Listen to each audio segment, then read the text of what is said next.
Veel kord tere tulemast kõigile ja aitäh, et kõik tublid õpilased on võtnud aega, et juba oma tuleviku peale mõelda. Ja me olemegi siis täna siin selleks, et vaadata natukene kaugemale võib-olla tulevikku ja leida inspiratsiooni siis kui ka uusi teadmisi ja selle läbi siis loomulikult koos paremaid otsuseid teha. Et väike avamärkus ka, et antud ürituse sessioon on siis salvestatud või salvestatakse ja siis see hiljem on ka järelvaadatav siis JCI Toompea YouTube'i kanali kaudu. Sellest lähtudes ka oleks tore võimalikult palju meie audientsi näha, et eriti meie siis külalisesinejatel täna, et kellel on vähekenegi maht ja võimalust ja kaamera olemasolu, et siis pange see julgelt sisse. Ja siis tänase nii-öelda temaatika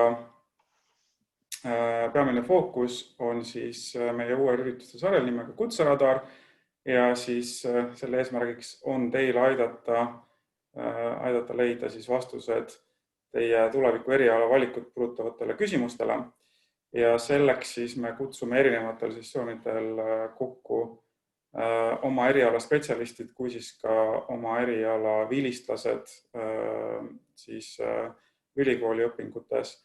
Ja antud ürituse siis korralduse taga on meie JCI Toompea koja liige Kätlin Halop ja kelle siis initsiatiivil on see kõik alguse saanud. Ja ma saan aru, et ta ise kirjeldas seda, kui et see sai alguse tema isiklikust kogemusest, kus siis tema ei olnud veel päris teadlik või kindel, et mida keskkoolis õppides ta sooviks ülikooli veel õppima minna. Ja peamine faktor oli siis loomulikult see, et oli kas infopuudus või siis see info ikkagi ei loonud seda tervikpilti. Ja seda muret me olemegi siin täna aitamas siis meie külalistega lahendada, et nimelt saada otse tööpõllult seda informatsiooni, et milline see tegelik pilt siis on ja mida see eriala endast kujutab. Ja võib-olla ka murda siis müüte, mis teil täna antud eriala kohta võiksid näiteks olla või siis kinnitada arusaama vastupidiselt. Ja meil siis konkreetsem eriala, millest me täna räägime, on siis IT-tarkvara arendus ja amet on siis IT-tarkvara arendaja. Ja täpsemalt, et kui nüüd minna IT-d õppima, siis milliseid võimalusi see loob, et me räägime sellest siis ka laiemalt, et mitte ainult siis konkreetselt programmeerimisest, vaid milliseid uksi, millistele ametipositsioonidele nii-öelda selle eriala valik siis veelgi avab. Kuid kõigepealt, kui me läheme meie külaliste juurde, siis ma võib-olla küsiks audientsi käest, et kirjutage või kes on ka julgus võib rääkida, et võite ju ka kaasa rääkida, et kes teab, mis on selline termin nagu ükssarvik.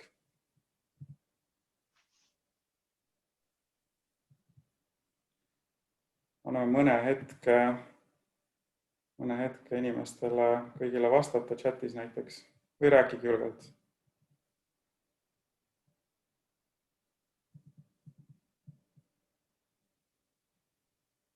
Et siis ingliskeele nimetus unicorn.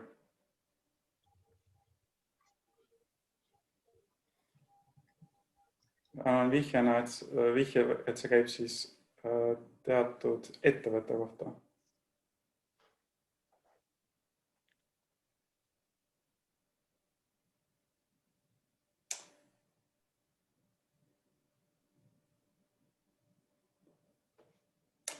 Tubli, Maarja, väga õige vastus. 1 punkt sulle.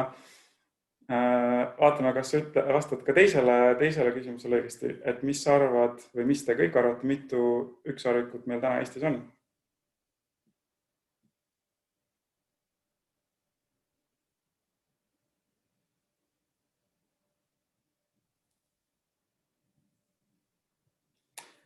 Tarmo vastab 4 või 5 tükki. See on juba siuke päris hea pakkumine, kuid ei ole täpne. Aga sa oled väga-väga lähedal. 3 on tibakene vähe.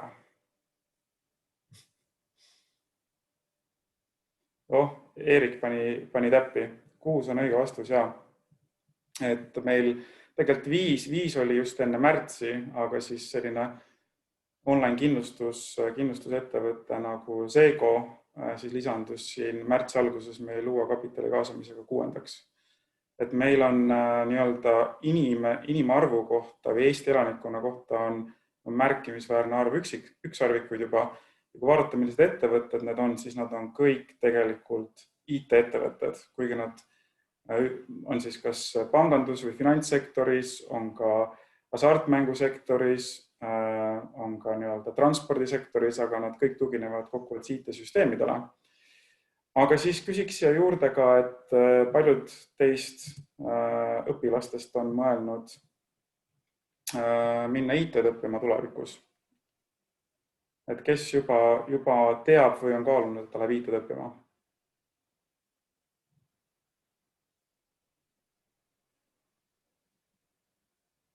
Nii, meil on Emma on mõelnud. Joosep samuti. 2 inimest. 3. Erika.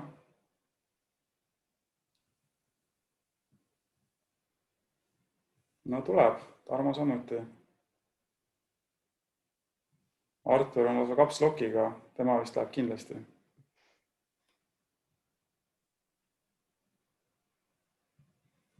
Okei, väga lahe.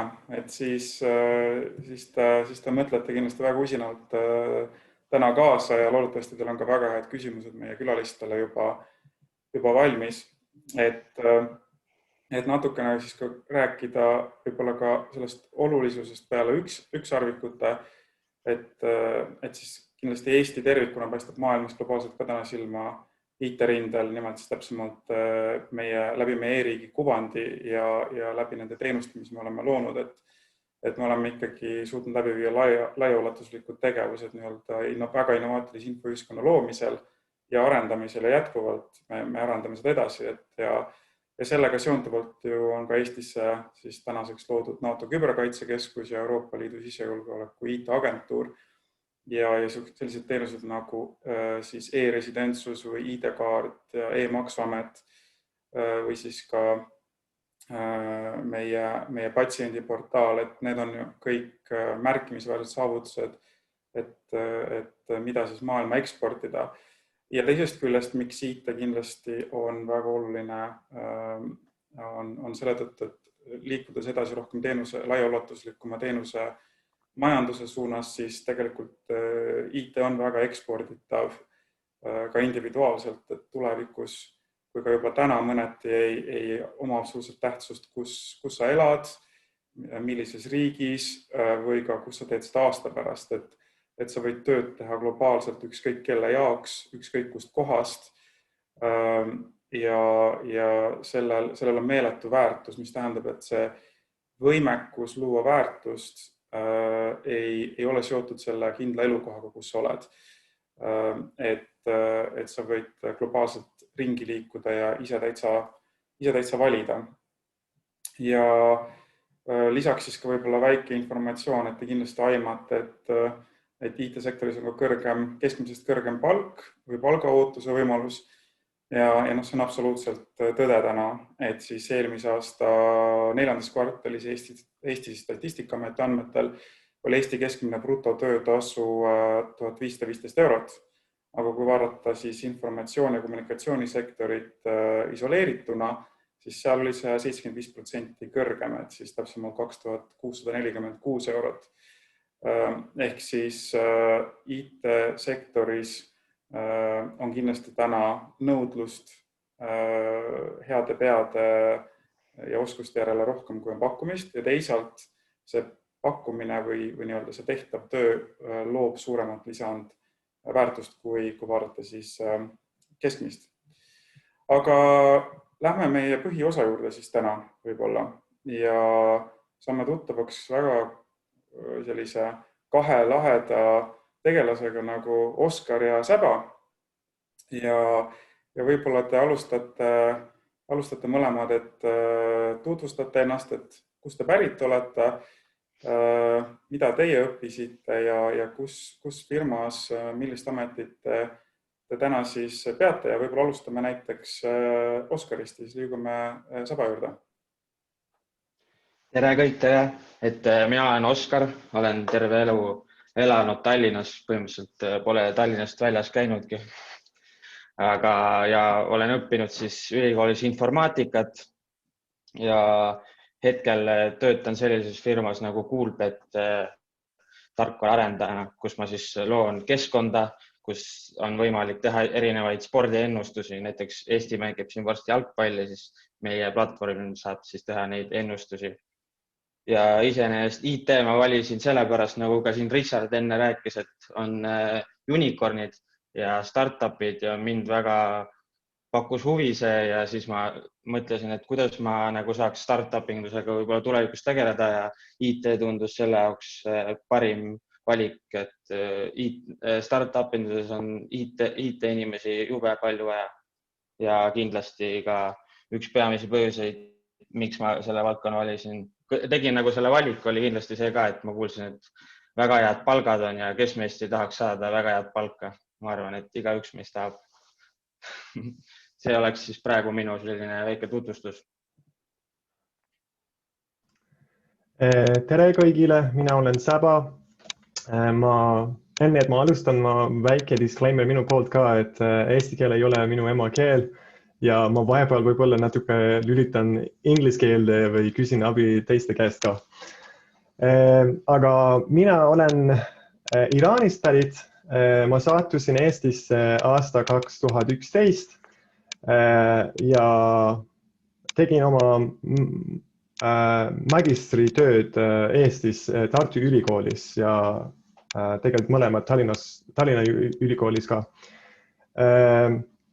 Ja otsustasin siis IT-valdkonnas hakata tööd tegema ja minu esimene töö Eestis siis oli Skype'is. Ma olin siis tehniline tugi igasuguste asjadega, mis oli seotud Skype'is. Pärast seda ma väga tahtsin, et ma tegelen natuke rohkem programmeerimisega ja siis alustasin testija. Kahjuks see ei olnud võimalik Skype'is, sest lihtsalt võttis liiga palju aega, et seda saavutada. Siis ma liikusin edasi teises firmas, ma olin testija ja pärast hakkasin front-end programmeerijana siis töötama. Ma töötan praegu sellises väikses startupis nimega Clambit, mis tegeleb haridusega, kooli õpilastega ja tegemist on rohkem kuidas öelda see mental health ja siis agency ja personalized education. Ja inimese üks vaimsete võimekustega ja kogu, jah. Ja personalized education põhimõtteliselt. Ja personaliseeritud individuaalne haridus. Aga võib-olla küsiks Saba, et kuidas sa jõudsid selle valikuni üldse, et IT-valdkonda minna õppima? Ausalt öeldes ma natuke mõtlesin sellest. Ma olen väga tänulik, et korraldate sellised asjad nagu see tund, mis meil on praegu, sest kui ma mõtlen praegu, mul ei olnud nagu väga palju infot IT-maailmast. Tegelikult mis tõmbas mind sinna poole oli rohkem see, et tegelikult tundus väga äge, mitu minu siis sõbrad töötasid Skype'is. Skype oli sellisel ajal väga kõige parem koht, kus hakata tööd tegema. aga mul puudus seda tunne, et kuidas tegelikult tundub tarkvaraarendajana töötada. Mis oli rohkem see eesmärk või see tundus mulle vähemalt, et on sisu seal, oli see, et tarkvaraga, mis ma olen tegelikult ma tean, et see on õige ka, aga see, mis oli väga huvitav minu jaoks, oli see, et tarkvaraga sa saad väga kiiresti inimesteni jõuda, et väga kiiresti saab midagi kokku panna ja saada seda teisele poole maailmas, et teised ka saavad näha, mis sa oled teinud ja erinevatest võib-olla valdkondades ei ole sama lihtne nagu IT-valdkonnas on seda tegema. See on väga hea selgitus. Oskar, kuidas sina sattusid oma valikuni? Valikuni põhimõtteliselt sattusingi nii, et palju Eestis nagu uudistes räägitakse startupidest ja olin vaadanud sellist saadet nagu Ajujaht kogu aeg ja väga mul huvitas see kõik, mis seal Ajujahis oli ja seal ka hästi palju tehti ettevõtted, kus oli nagu seotud IT-ga ja siis seda vaadates ma mõtlesingi, et tundub nii äge asi, mida teha, aga ma mäletan, et alguses ma mõtlesin, et ma ei olnud noorena selline, kes kohe oli hästi palju arvutis ja nii edasi. Ma pigem olin selline, kes käis välja sporti tegemas ja siis ma natuke kartsin, et äkki see eriala pole minule ja nii edasi, aga ma lõpuks ikkagi seda nii väga tahtsin, siis ma lõpuks mõtlesin, et peab ikka ära proovima ja siis lõpuks ma sinna jõudsin. Nüüd tagasi vaadates ma mõtlen, et ma kartsin, et see pole päris minu teema või ma ei oska seda, ei saa selgeks või midagi sellist, siis eksisin õnneks väga sellesse, just on väga minu teema ja soovitan kõigil vähemalt proovida seda, see nagu mina ei kahetse seda kindlasti, see on mu elu parim otsus, mis ma olen vastu võtnud. Väga lahe. Aga Oskar, kui sa nüüd mõtled selle aja peale tagasi, kui sa mõtlesid nende üksiksarvikute ja loomulikult selle peale, et loodetavasti on selles sektoris keskmisest kõrgem palk, ja Säbo, sina mõtlesid, et see on selline teistmoodi viis, siis kuidas ka siis nii loominguliselt kui ka läbi töö nagu inimesteni jõuda. Et siis kui te võrdlete, mida te tol ajal mõtlesite ja kuidas te sellesse valdkonda läksite, tulite, versus kuidas teie tänane igapäevatöö on, et siis kui palju sellest osutus tõeks ja kui palju tuli veel ootamatult head juurde, mida te välja tooksite täna? Alustame Oskarist. Okay. Mina kartsin väga, et see on selline töö, et kogu aeg on mingi samasugune tegevus, vaatan kogu aeg ekraanile ja teen täpselt samasugust asja ja on niisugune hästi igav töö, aga ma ütleks, et on mingid tegevused kindlasti, mida sa teed igapäevaselt, aga see, millele sa mõtled ja nii edasi, see on kogu aeg väga erinevad probleemid on, väga huvitav on nagu leida nendele probleemidele lahendused, hästi mitmekülgne on ja selles mõttes ei tee väga sama asja ka, et IT on selline valdkond, mis muutub iga päevaga väga palju ja siis juba sellega, et see on nii muutuv, on juba väga palju muutub kogu aeg sinu töö ja kõik edasi, et on väga nagu mitmekülgne. Ma arvan, et see on kindlasti üks asi, mida ma kartsin, et on väga samamoodi ja igav on, seda kindlasti ei ole, et hästi huvitav on ja on huvitav kogu aeg saad teada, et ma ei tea, kui ma mäletan, et kui ma hakkasin sellega tegelema, siis ma ei tea, ma olin näiteks Facebookis või YouTube'is, mõtlesin, et kuidas vajutan siia nupule, et huvitav, kuidas need kõik asjad töötavad, siis nüüd ma nagu kogu aeg mul pakkus huvi see, nüüd ma nagu tean ise juba, kuidas need töötavad ja saan ise teha neid asju ja kõik see on hästi nagu palju huvitavam. Kui ma nagu ma kuidagi arvasin, et istun kuskil pimedas ruumis ja inimestega suhtle ja teen üksi seda, aga IT-s on nagu väga oluline asi just, et inimestega suhtlemine, et hästi tähtis asi on, et sa pead suhtlema ja just nagu rääkima teistega ja planeerima, et kui ma ei tea, ütleme näiteks Facebookis oleksid arendajad ja üksteisega ei suhtleks, siis juhtuks see, et ei saakski Facebooki kasutada, kuna see oleks kogu aeg maas, aga just see, et inimesed omavahel suhtlevad ja arutavad, see nagu tagabki selle, et see on nagu töötab kogu aeg. Jah, see on päris hea metafoor. Säpa, kuidas sinul on pilt siis ja kogemus sellest ajast, kui sa alustasid versus kuidas täna tegelik elu on? Just, ma võiks seda öelda, et tegelikult võib-olla ei ole nii lihtne, nagu ma arvasin inimesteni jõuda IT-ga. Et on ikka lihtne tarkvara projekti kokku panna ja mingi MVP, ma ei tea, kas te teate, mis see Minimum Viable Product, mis on see kõige väiksem lahendus, mida sa saad kõige kiiremini kokku panna, nii et tõestada või to prove, et see lahendus nüüd töötab. See on päris tehtav ja kõik saavad seda tegema, kui nad hakkavad programmeerijana töötada. Aga see ei ole see, mis mina sain aru pärast tegelikult mitu aastat tööd tegemine oli see, et on väga see hetk, ikka sellel hetkel on ikka veel väga palju sammud, mis sa pead kõnnima, et jõuda inimeseni. Sellepärast, et kõik need teised funktsioonid nagu turundus ja äri analüüsimine ja väga palju erinevad asjad, DevOps ja teised teemad, mis on seal, et kõik aitavad, et seda produkti siis inimesteni, et ta jõuab sinna.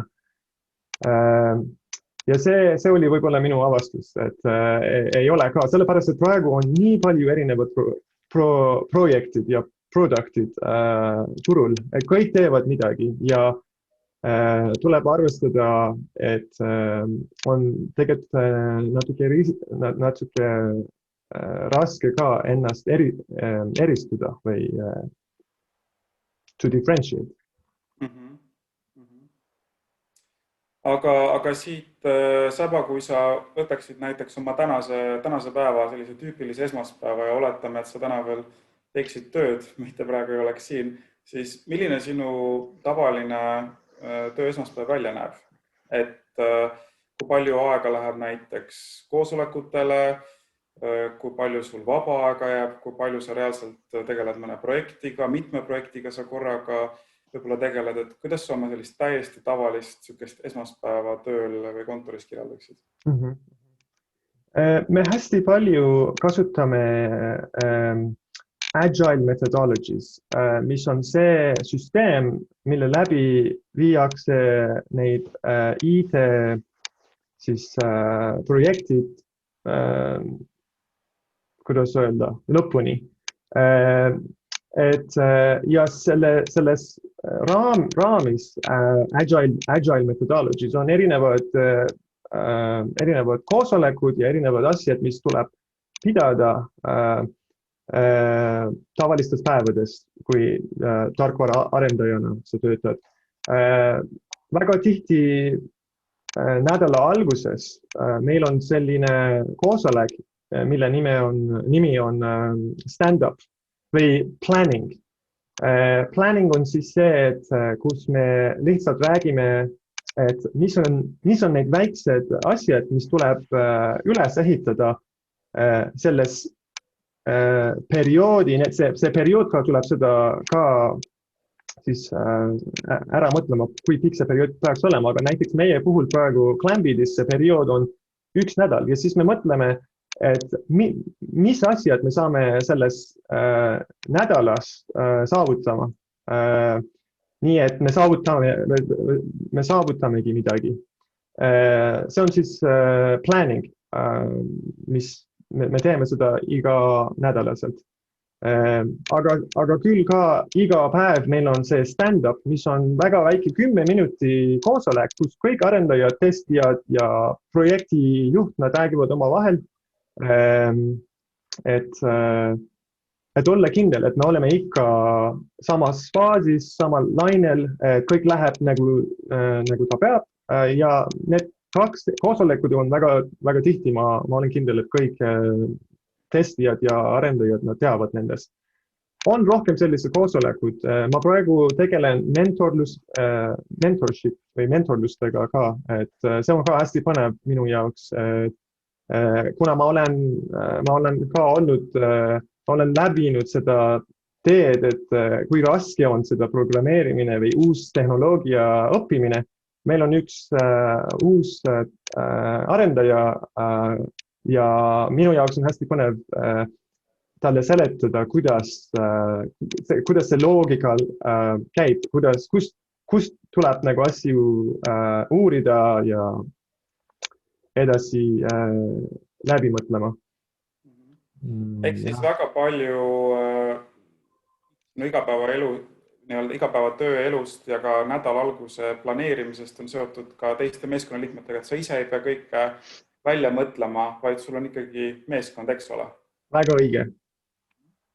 Aga räägi, kas sul vaba aega ka jääb või sa teed ainult hommikust õhtuni tööd, et kui palju stressi sinu töös on? Startup, kuna Clambid on startup, tegelikult startupides on niimoodi, et ei ole kunagi, et töö on tehtud.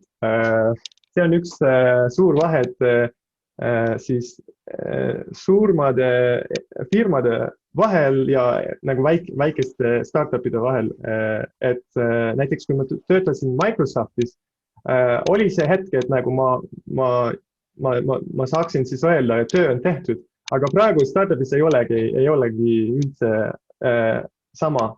Meil on vähem töötajaid ja kui on midagi katki või me peame midagi, mis me oleme otsustanud tegema, kas parandada või luua, vahepeal tuleb ka õhtul õhseni töötada. Aga mitte liiga tihti? Mitte liiga tihti, aga natukene, jah. Aga Oskar, räägi, milline sinu igapäeva tööelu välja näeb? Ma tean, et meil on see sammude võistlus ja Oskar jõuab igal juhul töö kõrvalt väga palju trenni küll teha, see on selge. See on planeeritud, on niimoodi ära planeeritud, ei ole ühtegi sekundit, kus midagi teeks, aga ühesõnaga minu päev siis, meil on ka nagu ka Säbal on meil iga päev on stand-upid, mul on minu tiim, kus ma töötan, meil on siis kokku 6 arendaja suurne tiim on, siis me seal siis räägime, et mis me eile nagu õhtupoole tegime, enne viimast stand-upi, mis me tegime ja siis me räägime seal, mida me planeerime nüüd kuni järgmise stand-upini teha, et millega me tegeleme. Iga arendaja räägib siis. Siis on meil sellised koosolekud iganädalaselt, üks kord nädalas nagu grooming, kus me siis räägime, on olemas arendajad ja siis arendajatel on siis, ütleme siis projektijuht, kes siis nagu natuke juhib ja arendajate tööd annab neile, mida teha ja nii edasi. Siis see grooming on selline koosolek, kus me siis räägime, et mida me nüüd järgmise nädala jooksul teeme ja kuidas seda võiks teha ja siis arendajad arutavad omavahel ka läbi, et tihtipeale võib projektijuht tulla, et teeme näiteks selle asja, aga arendajatel on nagu õigus öelda, et kas seda asja on üldse nagu mõtet teha, äkki seda on liiga keeruline või seda on juba või hoopis saaks mingi muu lahenduse teha, et arendajad ütlevad ka sellistes asjades kaasa, et nad ei ole ainult see, et nad teevad, mis neile öeldakse, vaid nad ka aitavad äriinimesi nende otsustest. See siis on grooming koosolek, mis on iga kord nädalas ühe korra, siis on mingid siuksed väiksemad koosolekud on veel, aga need ei ole nagu iganädalaselt. Aga muidu päev on siis selline, et tavaliselt minu päev näeb umbes selline välja, et tulen hommikul kontorisse, alati esimesena asjana võtan kohvi ja kohvi kõrvale siis esimene tegevus on, meil on selline ülesanne, mille nimi on code review. Code review siis põhimõtteliselt tähendab seda, et keegi teine arendaja tegi mingi töö valmis ja siis ta enne, kui seda üldse saab laivi panna, kus päriselt kasutajad seda näevad, see kood läheb, pannakse code review'sse, kus siis teised arendajad vaatavad üle, et kas seal on kõik okei või seal võiks midagi parandada või saaks veel midagi paremini teha.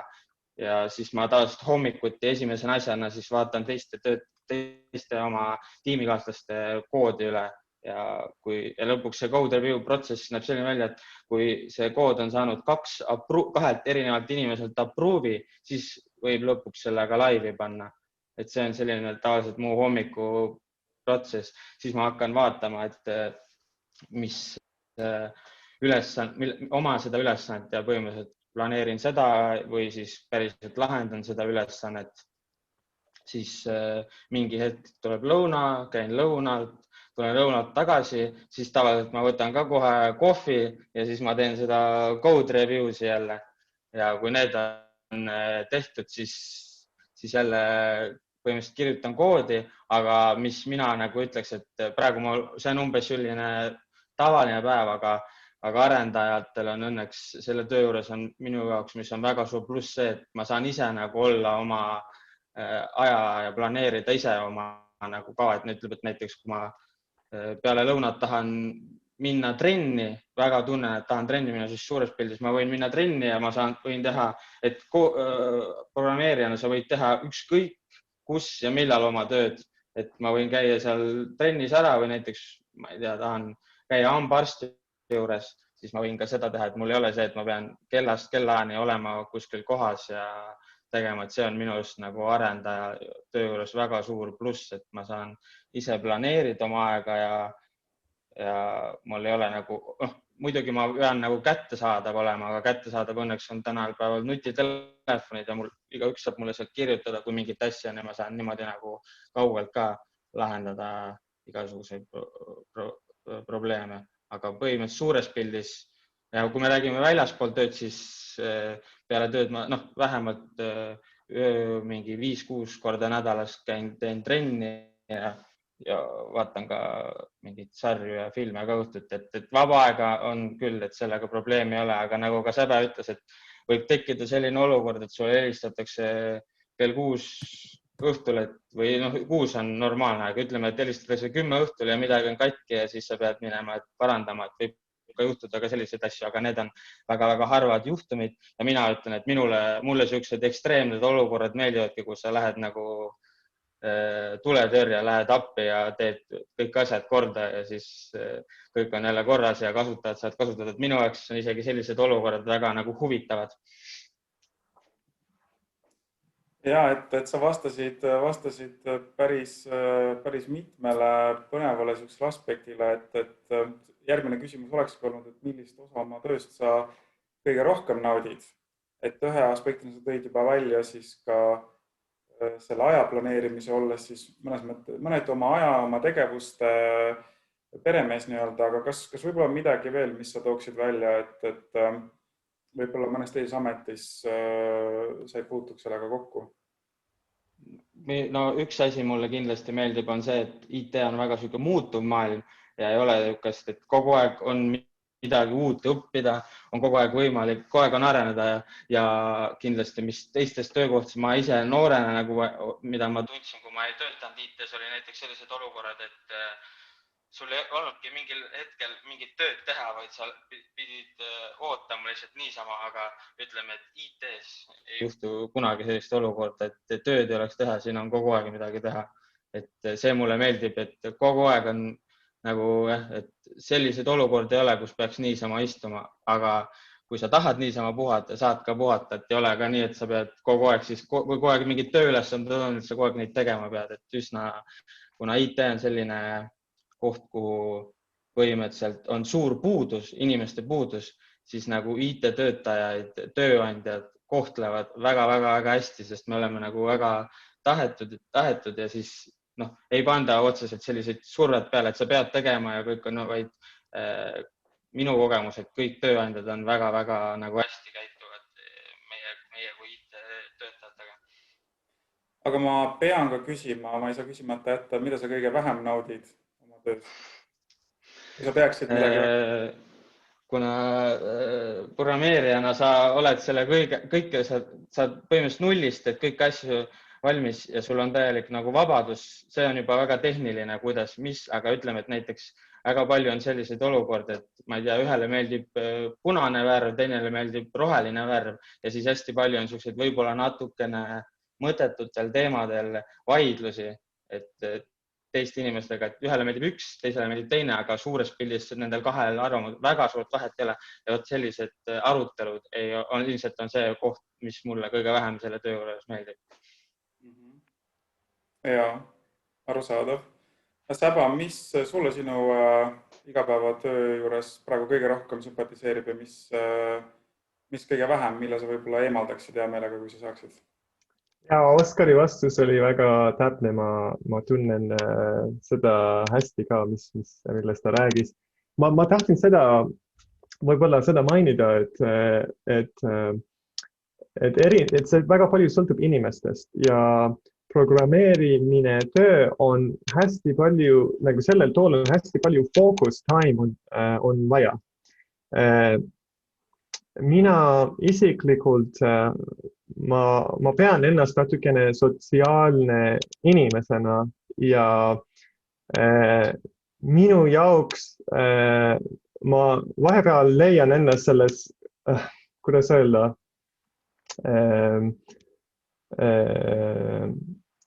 et probleem on see, et vahepeal mulle meeldib analüüsida asju ja inimestega rääkida probleemist, et mis kliendid räägivad ja kuidas nende probleemid nüüd lahendada. Aga samal ajal ma saan aru, et tegelikult programmeerijana see ei klapi väga hästi sellega, sellepärast, et mul on hästi palju focus time'i vaja. Ja kui ma pean väga tihti hüppama nagu ühest koosolekul teisest koosolekule, see transition cost on nüüd siis väga kõrge, mis programmeerijana on raske seda nüüd balansida. Ja see on, jah.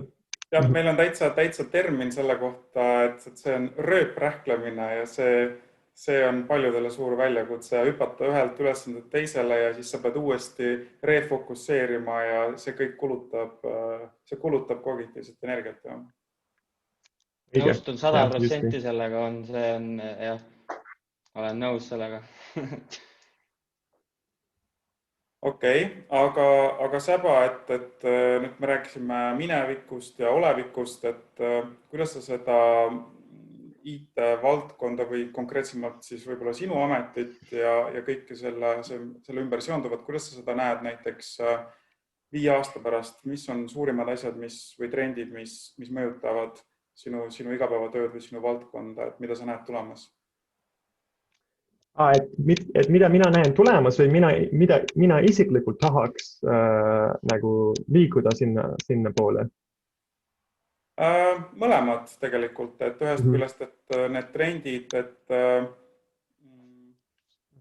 kuidas sa näed, et kuidas sina oma igapäevaülesanded täidad, et kuidas see muutub näiteks tehnoloogia mõistes just, et just selles mõttes näiteks, kas sa pead võib-olla uut tehnoloogiat kindlasti õppima juurde või kas midagi muutub rohkem automatiseerituks ja siis ka loomulikult teiselt poolt, et võib-olla mida sa sooviksid, et muutuks, sooviksid kogeda? Just. Mis mina tunnen on, et praegu meil on väga palju sellised inimesed, mis ma ei tea, kas on kohane niimoodi rääkida, aga geek-tüüpi inimesed on selles valdkonnas väga palju. Nii et inimesed, kes ei taha väga palju nagu selle probleemi kontekstiga tegelema või kliendidega tegelema, aga vaid tahavad nagu lihtsalt seda probleemi lahendada. Aga paraku see probleem ei ole siis eraldi, et probleem on alati seotud millestki, kas turuga on seotud või inimestega, kliendidega seotud. Ja minu meeles ma ei tea, kas te olete kuulnud, et on erinevus kooder ja programmeerija vahel ka. Et mõned inimesed on kooderid, tähendab, et nad saavad, neil on üks väga tuntud veebileht, kus on väga palju lahendusi programmeerimise küsimustele, mille nimi on Stack Overflow ja näiteks GitHub, sellised kohad on väga tuntud on, et kooderid on siis need inimesed, kes kopeerivad neid koodid nendest kohtadest ja siis lihtsalt nagu võib-olla väga hästi nad ei saa aru, miks ja kas tuleb seda kopeeritud koodi nüüd natuke võib-olla vahetada või midagi sellist. Nad lihtsalt kasutavad seda. Aga minu meeles on rohkem vaja selliseid inimesed, kes on rohkem programmeerijad, võib-olla isegi rohkem siis developers, arendajad. See arendaja term on rohkem, vähemalt minu meeles, sellised inimesed, kes nad näevad asju suures pildis, et nad saavad aru, miks üldse me teeme midagi, kust me jõudsime siiani, et seda tegema. Ja sellised inimesed on väga vajalikud, eriti startupi maailmas, sellepärast, et startupid ei ole väga palju raha ja nad peavad väga kiiresti midagi kokku panna ja lihtsalt nagu saavutada seda, et aru saada, kas see lahendus töötab või mitte. Hästi palju pivoti ja lihtsalt nagu lahendusi vahetamine on vaja, et startupides leida seda õige lahendust. Ja võib-olla teine asi see ka, et võib-olla ma natuke vastan eelmisele küsimusele ka, et üks asi, et natukene häirib mind on, et minu tavalistes tööpäevas mul on väga palju sellised asjad, mis ma lihtsalt pean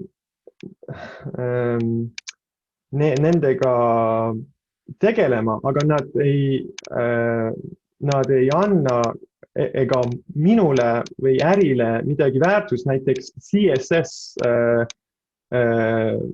sellised programmeerimise väga tüüpilised asjad, et sa tead neid, kuidas nad käivad, aga nad on natuke tüütud, nad lähevad katki igalt poolt ja sa pead neid korda tegema.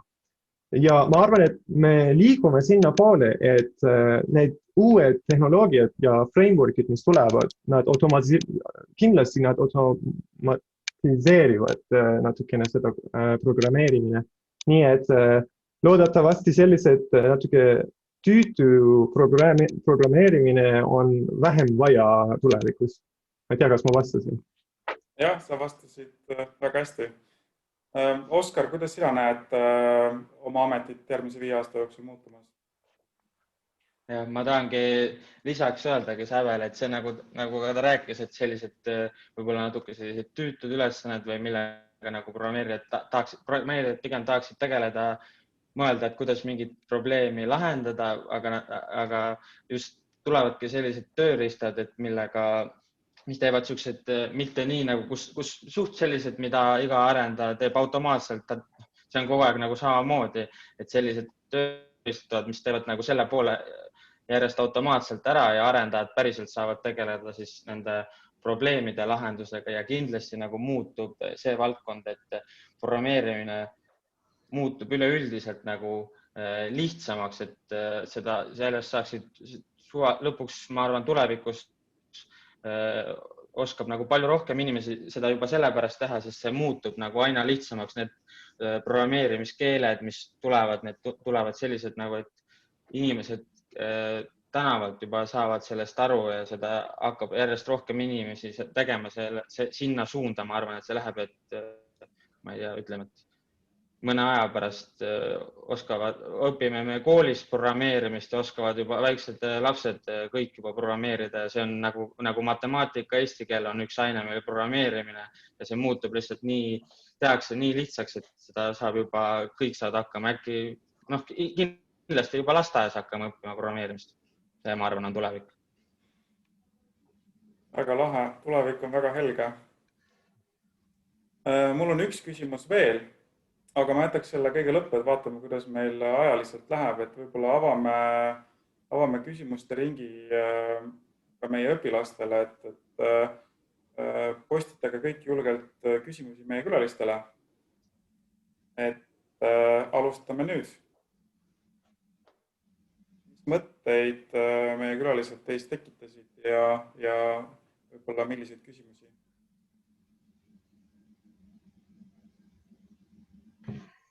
seniks, kuni siin meil võib-olla mõned küsimused formuleeruvad veel, et ma küsiksin Oskar sinu käest, et sa mainisid, et sul on hästi palju paindlikkust töö juures.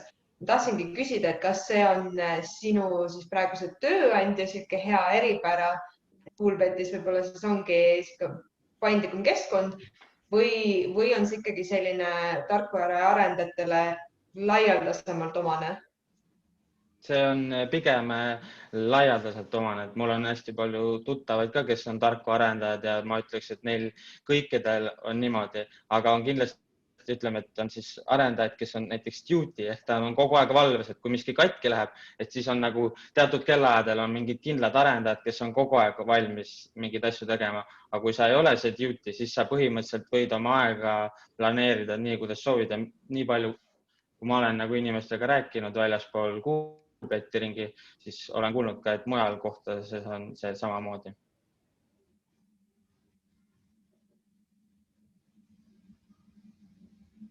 Ma võin sellele et siin küsitakse, et milliste programmeerimiskeeltega olen.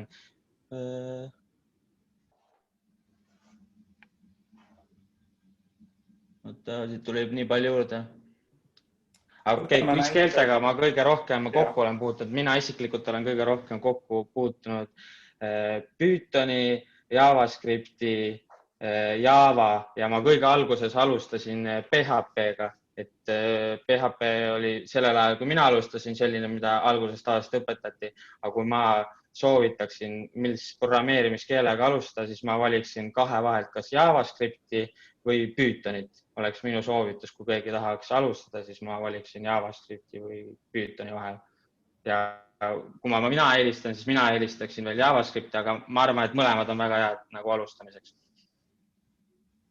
Ja minu puhul mina kõige rohkem JavaScript, natukene olen puutunud siis Javaga ka, aga sellised frameworkid nagu React, Angular, Vue.js, mis on kõik tegelikult JavaScript frameworkid, on, millega ma kõige rohkem töötan. Teine küsimus, Richard, kas sina ise loed või meie loeme? Võime teha korda mööda, et mul on siin üks väga tore küsimus, et kust tuli sinu nimi Saba? See on pärsia nimi, minu emakeel on pärsia keel ja pärsia keeles Sabal on tähendust ja see ei tähenda koera Saba, mis on tegelikult natuke teistmoodi. See Saba nimi on kusjuures natukene Eestis, minul on olnud natukene siis icebreakeri teema, sest inimesed on huvitatud teada, kust see tuleb. Aga Saba pärsia keeles tähendab tool tegelikult. Väga lahe, väga lahe. Nii et sa programmeerid sama kiiresti, kui tuul puhub ja hästi kiiresti. Ilmselt, jah. Aga millised, siin oli ka üks hea küsimus veel, et milliseid ameteid on veel olemas selles valdkonnas, kui minna IT-d õppima. Et võib-olla te mõlemad kahe peale saate selle pilti pakkuda, siis ma saan ka omalt poolt lisada, kui vaja. Oskar, mis sina arvad? No ma loen omad, sa võid siis mind täiendada veel, et on olemas siis programmeerija, on siis olemas testijad, on siis olemas eraldi veel programmeerijad jagunevad veel kolmeks, et on siis full stack arendajad, siis on back-end arendajad ja on front-end arendajad.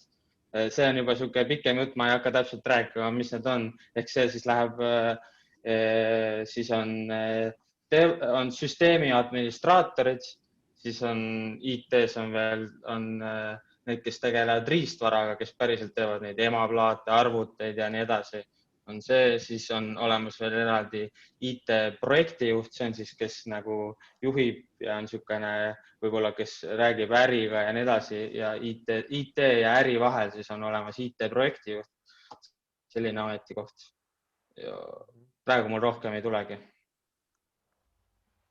Siis minu poolt ka mõned neid. Mul tuleb pähe siis näiteks UX, UI designer. Me töötame väga tihti meie disaineriga. Ja siis selle selle agile methodology või Scrum on üks nendest. Selles raamis meil on hästi põnevaid karjäärid nagu näiteks product owner või Scrum Master. Ma hästi palju soovitan nendele, kes tahavad natuke rohkem analüüsida, võib-olla natuke inimestega rohkem tööd tegema, mitte ainult arvutiga, neid natuke soft teemad on hästi põnevad. Ja mis veel, Richard, sina lisad? Ma arvan, te nimetasite juba kõik hästi ära, et on tooteomanikud, projektijuhid, on Scrum Masterid, siis, kes kaitsevad tiimi ja hoiavad metodoloogiat tiimis ja aitavad tagasi vaadata ja edasi vaadata ja et ma arvan, et te kaitsite päris hästi. Aga ma vaatan, et Lilil on hea küsimus, et kas IT-sse võetakse tööle ka siis, kui pole otseselt vastavat kõrgharidust, ehk ma eeldan, et Lili mõtleb siis siin seda, et kas ta siis saab seda õppida ka iseseisvalt ja leida töökoha või kas siis peab olema ikkagi diplom taskus selle jaoks?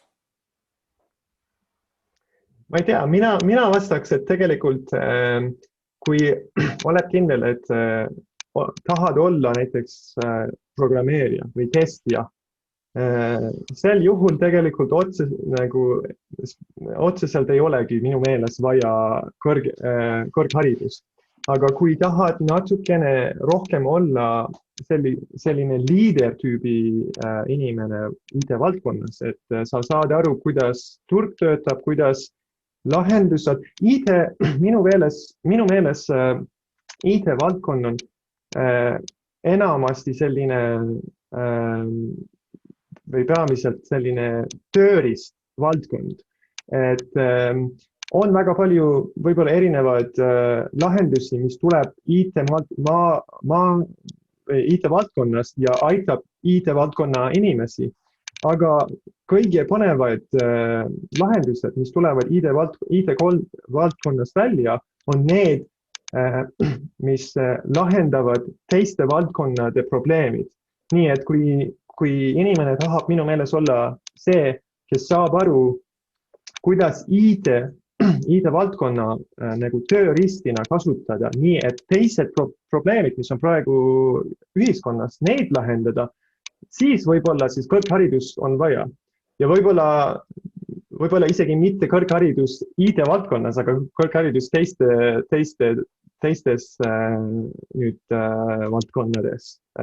Ja siis natukene ka IT-valdkonnas, et aru saada, kuidas neid nagu to link them. Ja. Oskar, mis sina arvad? Ma arvan, et ütleme, võtame siis programmeerija, siis kindlasti ei ole vaja minna ülikooli selle jaoks või et selleks saada, et on olemas näiteks selline lehekülg nagu udemy.com, sealt siis näiteks ma soovitasin JavaScript õppida, panete sinna otsingusse JavaScript, siis seal on hästi palju erinevaid kursuseid, kui selle kursuse teha läbi, sealt tavaliselt kursuses tehakse päriselt mingi projekt läbi, ma ei tea, teete näiteks mingi Facebooki sarnase projekti, saate seal õpetatakse ja teil on juba see tehtud, see kursus, siis ma arvan, et juba selle kursuse pealt on võimalik tööle saada. Ehk teete 3 kuud teete seda kursust, teete ära ja võite vabalt saada juba IT-valdkonda tööle. Lihtsalt see, miks on ülikooli hea minna, et sul ülikoolis on sul teised kaaslased, sul on õppejõud ja sul on nagu see kindel struktuur ja sul on keegi inimesed, kes nagu aitavad sul seda teha. Aga kui sa õpid seda ise, siis selle nagu miinuspool ongi see, et ainuke, kes sind abistab, oled sina. Muidugi oleks hea, võtad mõne sõbra või sõbranna ja hakkate koos seda kursust tegema, et siis on peaaegu nagu juba ülikoolis, lihtsalt pole õppejõudu, kellelt küsida. Aga Google'ist leiab igale asjale vastus, et kellel pakub huvi, siis ma soovitaks kohe peale nüüd minna udemy.com-i ja otsida mingi kursus ja teha läbi ja võib-olla mõne kuu pärast olete juba programmeerija. Väga lahe, siit tuli konkreetne suund juba. Ja pean vabandama Lii ees, et ma hääldasin sinu nime ennist valesti, väga-väga vabandan.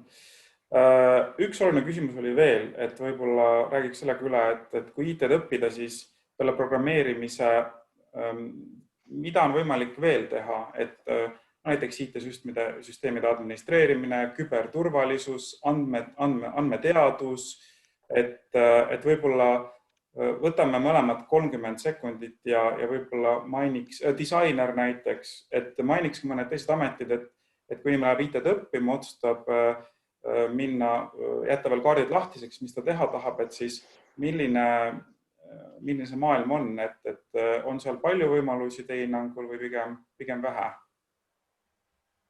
Alustame Oskarist.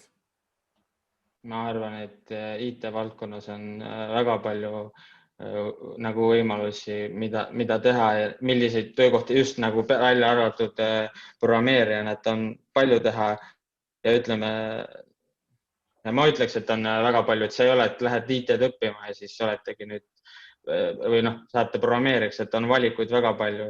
Juba näiteks, kui ma ise mõtlen, et näiteks ma mõtlen, et ma võib-olla ei taha, mingi hetk ei taha näiteks programmeerija olla, aga kuna ma juba tean neid süsteeme ja nii edasi, siis ma arvan, et ma võiksin vabalt minna näiteks IT-projekti juhiks, kui ma ei taha, mul ongi nagu ei meeldi enam näiteks, tahaks nagu puhata koodi kirjutamist, võin minna projekti juhiks, seal ma siis juhin seda projekti, et seal näiteks annab väga palju, aitab mulle kaasa see, et ma olen olnud kunagi ka programmeerija.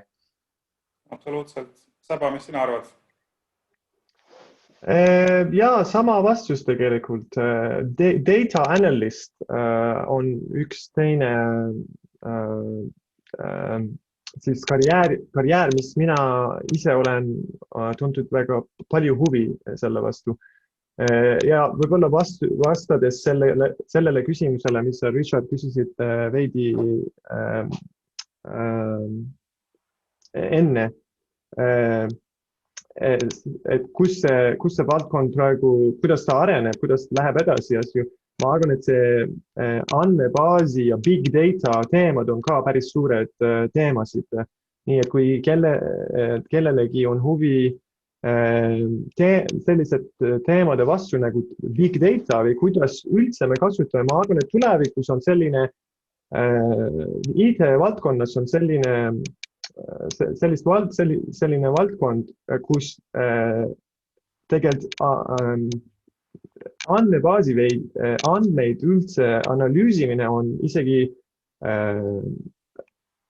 võib-olla olulisem kui programmeerimine või teadmine, kuidas programmeerida.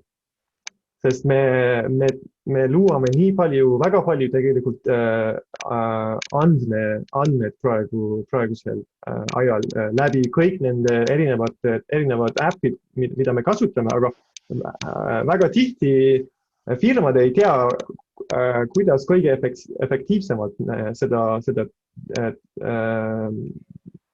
siis andmeid neid kasutada. Absoluutselt, jah. Et täna meil tõesti oma poolt lisades on kõikides Eesti suuremates ülikoolides võimalik õppida laiapõhjalist IT-d, et Digitaltechis, Tartu Ülikoolis kui ka Tallinna Ülikoolis ja seal on tõesti, nagu sa mainid, et väga põnevad masinõppeprogrammid täna, on eraldi programmid andmeteadlastele, IT-süsteemide administreerimisele, pilvetehnoloogia, et see amploa on suur ja lai. Aga me oleme väga produktiivselt oma aega täna kasutanud, et oleme täitsa lõpujärku jõudnud ja võib-olla siin puhul siis annaks viimased lõpetussõnad Oskarile ja Sabale, et kas te sooviksite meie kallitele õpilastele veel midagi täna lisaks öelda? Ja kust teiega saab ühendust võtta näiteks, kui veel hiljem lisaküsimusi küsida? Ja kindlasti, mina jätan siis oma emaili ja LinkedIni, kui keegi kasutab LinkedIn, ma väga soovitan, kui keegi on tõsiselt siis huvitatud selles valdkonna, siis LinkedIn on kindlasti üks koht, kus natukene uurida ja näha, kuidas lihtsalt teised inimesed, kes on tuntud inimesed, kes on selles valdkonnas, mis on nende mõtteid ja kuidas nad navigeerivad seda maailma.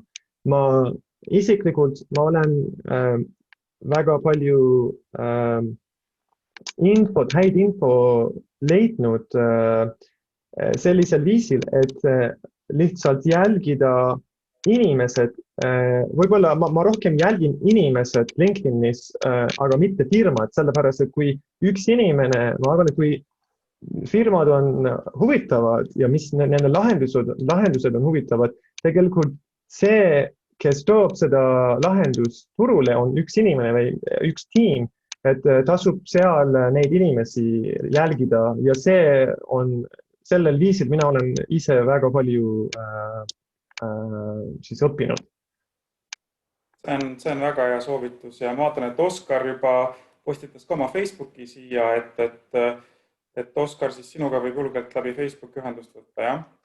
Ja minuga võib julgelt võite kirjutada, saan teid aidata näiteks, kui te leiate mingi kursus ja mõtlete, et kas see on hea või halb või tahate selle kohta arvamust, siis aitan teid meeleldi selles ja ma tahtsin veel omalt poolt juurde öelda, et ma mäletan, kui mina alustasin programmeerimise õppimisega, siis nagu kindlasti on nagu kõige raskem ongi see alguses tundub kõik nii keeruline ja nii palju informatsiooni, et see ei ole nagu, kui see oleks hästi lihtne, siis oleks hästi palju programmeerijaid, nendest ei oleks puudus, et kõige raskem ongi just see alguse esimesed võib-olla 3 kuud alguses, kuna nii palju on seda informatsiooni ja seda kõike omandada on üsna keeruline algus on hästi raske, aga ma ütlen teile, et kui te selle alguse vastu peate, siis läheb, mina olen isiklikult nüüd olnud 5 aastat tegelenud programmeerimisega kokku, et nüüd ütleme, et peale 2 aastat või niimoodi nagu peale seda on kõik olnud, ei ole enam nii, et oleks väga raske, vaid pigem on selline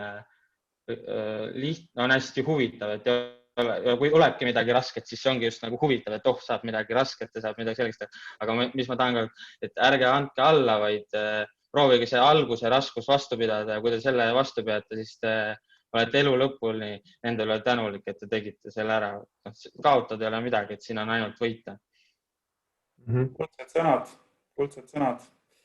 Aga siis võib-olla võtame tänase sessiooni otsad. Tegelikult, ma ei tea, Richard, kas meil on aega mitu rohkem pointid, mina siis lisan ka või ei ole aega? No? Ei, me võtame selle aja, lisa julgelt muidugi. Okei. Ma tahtsin ka julgustada rohkem naisi seda arvestada, et tegelikult meie IT-valdkonnas veel isegi, et meil on rohkem ja rohkem naisi, kes julgevad ja tulevad sellele valdkonda. Ma tahaks julgustada rohkem. Ma just vaatasin Kristel Kruustuki, kes on Testlio founder, üks väga vahva naine. Clambidis on ka, meie founder on ka Kadri Twisk. Meil on sellised väga palju vahvad naised, kes hakkavad tasapisi tulla sellele valdkonda ja ma julgustan teisi ka, et seda arvestada. Ja võib-olla üks asi veel, et neile, kes ei ole veel võib-olla kindel, kas see valdkond on või mis eriala. Kusjuures selle Coursera ka oli mainitud. Coursera on ka nagu Udemy, aga neil on rohkem nagu lai siis teemad. Et näiteks IT-valdkonnas neil on terve karjääri kaardistatud näiteks siis data analyst näiteks või product owner, et te saate sealt näha väga hästi mitte ainult neid programmeerimise teemad, vaid võib-olla natukene äriga seotud teemad ka sealt ka, et terve karjäär on, mõned karjäärid IT-valdkonnas seal on kaardistatud. Ja üks asi veel, et nendele, kes võib-olla ei ole veel väga kindel, kas IT-valdkonna neile sobib, mina isiklikult olen lugenud üks raamat selle nimega Life Design, mis ei ole üldse nagu IT-valdkonnaga seotud, aga väga ma soovitan seda raamatut kõigile, kes tahavad oma elus siis otsustada, mis karjääri või mis teed siis kõndida. Ja ma panen seda raamatut siia ka jah, see ongi kõik. Näed, meil tuli veel raamatusoovitus ka ära, et nüüd on meil see pagas, mida õpilastele kaasa anda ikka päris tugev. Väga super. Et siinkohal tahakski väga tänada nii Säbat kui Oskarit, et võtsite selle aja ja tõesti jagasite õpilastega niivõrd väärt infot ja seda otse nii-öelda päris töötavatelt professionaalidelt, et kes on oma teekonda käimas ja mõneti juba mõned aastad käinud, et teavad väga hästi, millest nad räägivad. Ja mainiks siis ka ära, et antud sessioon on järelvaadatav JC Toompea YouTube'i kanalis ja siis nagu Säba ja Oskar jagasid, siis võtke julgelt nendega ühendust ja küsige neilt veel palju küsimusi, ja kindlasti ärge andke alla, kui te esimeste nii-öelda teetõkete juurde jõuate. Ja lisaks siis ka mainida, et meil toimub ka järgmine sessioon 5. aprillil, kus siis tutvustame õiguseriala ja mille puhul siis tulevad sellist ametite esindajad külla nagu juriidiline nõuandja ja kohtujurist. Ja lisaks siis meil toimub veel IT eriala ja valdkondi tutvustavaid sessioone. Siis ma arvan, et järgmine oli äkki maikuus, kus meil siis on, kui ma väga ei eksi, siis testija ja analüütik, aga me täpsustame seda juba lähiajal kindlasti. Ja siis minu poolt on kõik.